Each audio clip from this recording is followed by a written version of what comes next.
Okay, so we're talking about the graphing linear functions quiz part 2.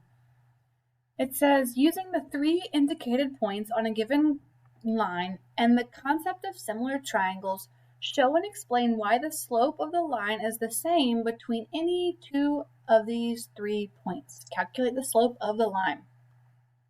Okay, so first I'm going to use these 2 points. I'm going to label them red. And of course, slope is rise over run.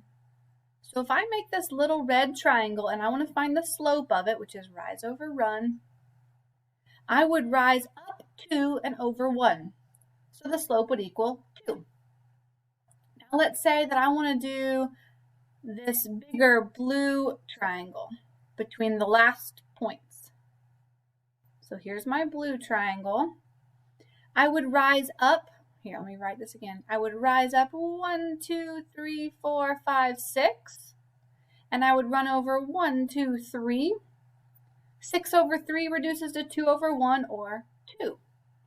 And now let's do the slope between these 2 points. I could rise up 1, 2, 4 and over 2.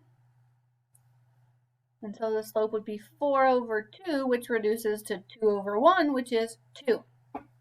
So no matter which points you used, whether you use the red ones close together or the blue ones far apart or the green ones kind of in between, no matter what, your slope is always going to be the same thing, because remember, slope talks about the steepness of a line, and all of these triangles share the same hypotenuse and they have the same steepness.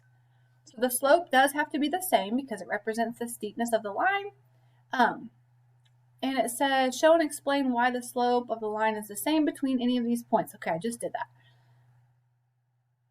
Okay, so if I was filling in this answer, it says, using the 3 indicated points on the graph and the concept of similar triangles, show and explain why the slope of the line is the same between any 2 of these 3 points. So I would probably just type in, I found the slope of the close points and it was whatever it was. In my case, it was 2. Then I found the slope of the 2 points furthest away and it was 2. And then I found the slope of the 2 points that are medium distance away and it was also 2. As long as you can show that the slope is the same between all of them, then you will get full credit for this answer. I hope that helps. And remember, similar, I guess I should have gone back and talked about that. Similar triangles, similar means the same shape but different size. So I hope you can see that all of these triangles have the same shape. They're all right triangles with the same hypotenuse, the same slope of the hypotenuse, but they're just different sizes. The red one's small, the green's medium, and the blue is big. So they are similar because they are the same shape, different size. Okay, I think that is it. Yep. Good luck on your part 2.